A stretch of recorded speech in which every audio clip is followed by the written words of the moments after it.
Hello everyone, नमस्ते, welcome back to my channel again. So I hope सबैजना सञ्चारमा हुनुहुन्छ होला। म पनि एकदम सञ्चारमा छु। सो म तपाईँहरूको सामने फेरि पनि उपस्थित भइसकेको छु नयाँ भिडियो एन्ड भ्लग लिएर। आज चाहिँ हामी बिहानै रेडी भएर कहाँ जाँदैछौँ भने नेउपानेहरूको चाहिँ के हो मम्मी दिवाली छ, अनि त्यहाँनिर जान आँट्दैछौँ।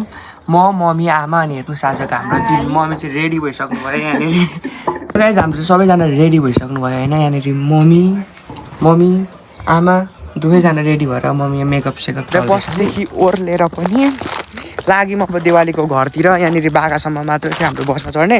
अब यस्ता बाटोमा हिँडेर यस्तो झोलासोला बोकेर लाग्यौँ होइन। अब हेर्नुहोस् तलसम्म पुग्दा कस्तो हुन्छ। गाइस हामी चाहिँ ठ्याक्कै पुग्न लाग्यौँ भने उहाँ तलको घरमा बाजा बज्दैछ, त्यहीँनिर जानुपर्ने हामी चाहिँ। अनि यहाँ मासतिर राइपुग्यौँ रोडमा। अब 5 मिनट पछि त हामी पनि पुग्छौँ त्यहाँनिर। दिवालीको घर चाहिँ यहीँ तल हो रहेछ। त्यस्तो जाडोमा पनि एक्सट्रिम खाँदै म चाहिँ हिँडेँ होइन दिवालीको घरतिर। झन्डै लड्यो, कस्तो धुम्मिरहेको छ आम्मा। हामी त हिँड्नै हुँदैन कि मर्ने गरी घाम लाग्छ कि धुम्मिन्छ, यस्तै हो हाम्रो हिँड्नै चाहिँ आइपुग्यौँ है त। यहाँनिर यही हो दिवालीको घर चाहिँ। यहाँनिर बाजा साजा बज्दैछ, मान्छेहरू देख्न सक्नुहुन्छ रोडतिर यति धेरै छ। गाइस यहाँ खसी देख्न सक्नुहुन्थ्यो, रातै भएर निस्किरहेको माथिदेखि हेरेर हामी चाहिँ नजर सुरु हुन लागेको छ। सुरु भइसकेको चाहिँ सुरु हुन लाग्यो होइन। यहाँ बाजा गाजा सबै हुँदो रहेछ क्या, रमाइलो हुँदो रहेछ।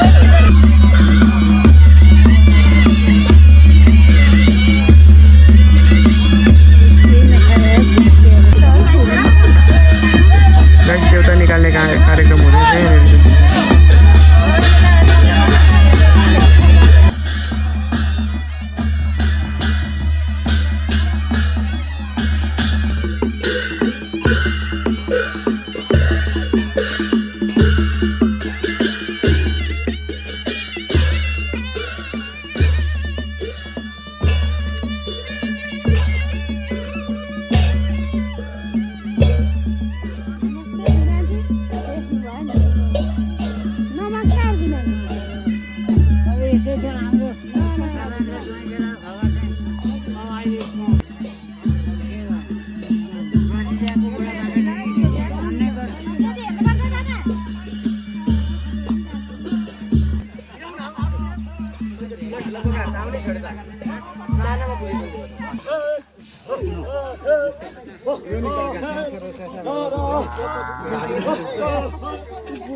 त्यहाँ बसी बसी कोल खान थाल्यौँ है। यहाँनिर भोक लाग्यो, अब के गर्नु, कोल खाने हो।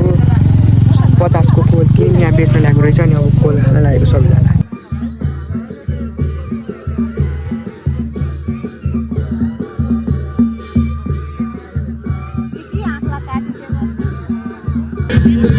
यो थुपारेको खसीहरू चाहिँ काट्ने हो होइन। सबै छोरा छैन 30-50 लगभग यो सबै काट्ने हो। अनि यहाँनिर चाहिँ पुरा बाजा गाजा बजाउने कार्यक्रम हुँदैछ। अघि चाहिँ घाम लागेको थिएन, चाहिँ ठुलो घाम लाग्दैन। आम्मामा यस्तो गर्मी भएको थियो यहाँनिर, यस्तो घाम लागिरहेछ होइन। मान्छे पनि टन्नै हुनुहुन्छ। हामी चाहिँ गुल्तीमा मस्त बसिरहेको छ।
हाम्रो चाहिँ प्रसाद आइसकेको छ यस्तो छ प्रसाद प्रसाद प्रसाद सबै खाइसकेर घरतिर लाग्यौँ सबैजना होइन हावा पनि चल्न थाल्यो अनि अब घर पुग्छौँ चार्ज पनि छैन फोनमा 6% मात्र छ तर हेर्नुहोस् घर पुगेर उपानेको त्यो दिवाली खाएर फर्किसक्यौँ सबैजना लट्ठी टेक्दै टेक्दै अनि बस भेट्नको लागि गएको तर बस भेटिँदैन बिचरा हाम्रो आमा आमा गल्नुभयो गल्नुभयो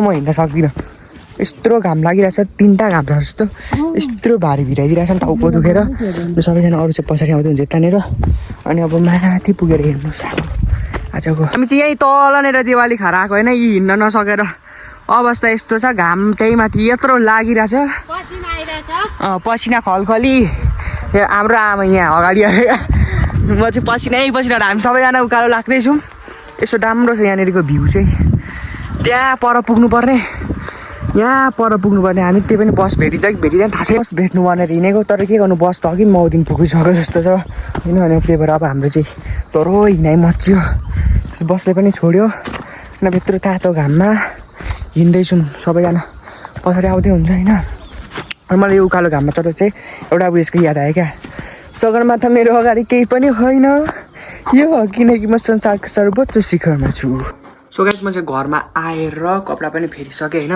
अनि आजको भ्लग चाहिँ अलिक छोटो भयो होला किनकि मैले त्यहाँ धेरै भ्लग पनि बनाउनु पाइनँ फोनमा चार्ज पनि थिएन अनि आजको दिवालीको भ्लग चाहिँ के कस्तो भयो अन्तिमसम्म हेरेर साथ दिनुभएकोमा धेरै धेरै धन्यवाद don't forget like comment share and subscribe भन्दै आजको भ्लग चाहिँ म यही एन्ड गर्न चाहन्छु bye bye guys see you in next vlog